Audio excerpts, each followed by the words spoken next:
ખેડૂતોના હિતમાં સતત કાર્યરત કિસાન કોંગ્રેસના ચેરમેન પાલ આંબલિયાએ સરકારને ભાડાપટ્ટીની જમીનને કાયદેસરતા આપવાના નિર્ણય પર ચિંતા વ્યક્ત કરી છે. તેમણે જણાવ્યું કે સરકારના નિર્ણયનો મુખ્ય ઉદ્દેશ્ય માત્ર ઉદ્યોગકારો, કંપનીઓ અને ટ્રસ્ટોને ફાયદો પહોંચાડવાનો છે, જ્યારે શ્રમજીવી ખેડૂત, મજૂર અને ગરીબ વર્ગ તેને મળતી સુવિધાઓમાંથી વંચિત રાખવામાં આવી રહ્યા છે. પાલ આંબલિયાએ જમીનના મુદ્દે સ્પષ્ટતા કરતા જણાવ્યું હતું કે જ્યારે નાના ખેડૂતોના ખેતર પર સરકારી ખોટી નીતિઓથી અસર પડે છે ત્યારે તેને કાયદેસરતા આપવામાં આવી શકે છે,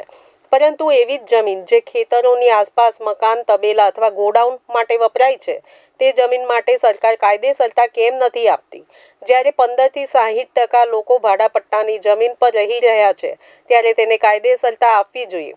પરંતુ કેમ માત્ર ઉદ્યોગકારો અને મોટા વ્યક્તિઓને જ લાભ આપવાનો પ્રયાસ સરકાર કરી રહી છે? તેમણે આગળ વધુમાં કહ્યું કે આજે ગરીબ લોકો, મજૂર, ખેડૂત અને ખેત મજૂર પર સરકાર તરફથી યોગ્ય લાભદાયક નિર્ણય નથી લેવાતા, પરંતુ માત્ર કંપનીઓ અને ટ્રસ્ટો જ લાભ મેળવે છે.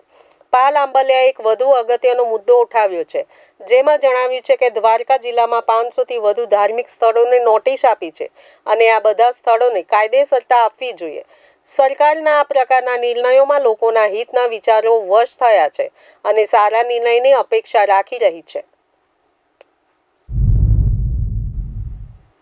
જો રાજ્ય સરકાર કંપનીઓ, ઉદ્યોગકારો, મોટા મોટા ટ્રસ્ટો અને મોટા મોટા માણસોની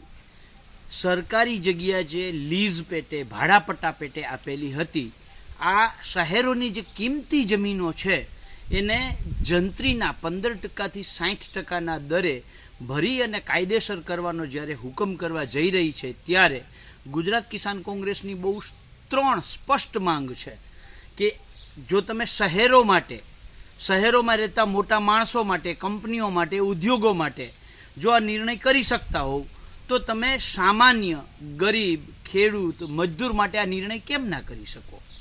પહેલી માંગ અમારી એ છે કે જેવી રીતે તમે શહેરમાં નિર્ણય કર્યો છે એવી જ રીતે શહેરમાં રહેતા ગરીબ અને ઝૂંપડપટ્ટી જ્યાં તમે બુલડોઝર ફેરવો છો ત્યાં પણ 15%થી 60% જંત્રીના ભાવે એ ગરીબ મજૂરોને જમીન સરકારે આપી દેવી જોઈએ. નંબર 2, જેવી રીતે ખેડૂતો વર્ષોથી જે સરકારી ખરાબાઓ ખેડે છે, જ્યાં એના કૂવાઓ છે, બોર છે, મકાન છે, જ્યાં 2 ગુઠા જમીન ઓરિયા ધોરિયા માટે લીધેલી છે, આ જમીનને સરકારે કાયદેસર કરી દેવી જોઈએ. એવી જ રીતે દ્વારકા જિલ્લા અને અન્ય જિલ્લાઓમાં જે 500થી વધારે ધાર્મિક સ્થળોને સરકારે નોટિસ આપી છે,